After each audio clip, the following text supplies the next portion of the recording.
பசுமன் முத்துராமலிங்கனார். அவருக்கு ஏகப்பட்ட சொத்து இருந்தது. அவர் சாகும்போது இருக்கிற சொத்தை எல்லாம் அங்க இருக்கக்கூடிய ஏழை மக்களுக்கு கொடுத்துட்டு போனாரு.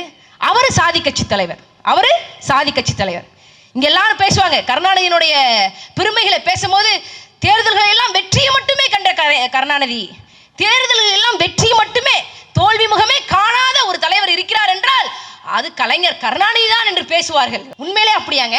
போட்டியிட்ட எல்லா தேர்தலிலும் வெற்றியை மட்டுமே பெற்ற ஒரே தலைவர் தமிழ்நாட்டிலே இருக்கிறார் பசுமன் முத்துராமலிங்கனார் ஒருத்தர் மட்டும்தான். வெள்ளக்காரன் காலத்துல 1937 தேர்தல் நடக்குது.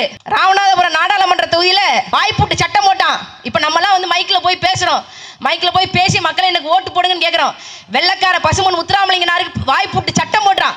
வாய்ப்பூட்டு சட்டம் போட்டாரு.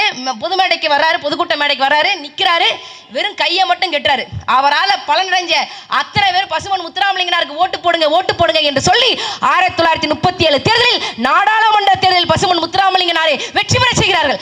வாக்கே கேட்காம, வாயே பேசாம தேர்தலில் ஒருத்தரால வெற்றி பெற முடியும் என்றால் அது வெற்றி திருமகன் பசுமன் முத்துராமலிங்கனார் மட்டும்தான். 1952 தேர்தல் நடக்குது. இந்தியாவுக்கு முதல் தேர்தல் 1957 தேர்தல் நடக்குது. இந்த தேர்தல் ரெண்டு தொகுதியில, முதுகுளத்தூர் சட்டமன்ற தொகுதி, அருப்புக்கோட்டை நாடாளுமன்ற தொகுதி, முதுகுளத்தூர் சட்டமன்ற தொகுதி, ஸ்ரீவில்லிபுத்தூர் நாடாளுமன்ற தொகுதி.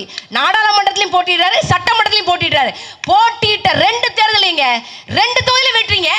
நாடாளுமன்ற தேர்தலே வெற்றி, சட்டமன்ற தொகுதியிலே வெற்றி. வெற்றி திருமகன் தெய்வ திருமகனார் பசுமன் முத்துராமலிங்கனார். அவரை சொல்லு, போட்டியிட்ட எல்லா தேர்தலிலும் தோல்வியை சந்திக்காத வெற்றியை மட்டுமே கண்ட வெற்றி திருமகன் பசுமன் முத்துராமலிங்கனார்னா ஒத்துக்குவோம். எம்ஜிஆர் 1984 அமெரிக்காவுக்கு போயிட்டாரு சிகிச்சை பெறதுக்காக.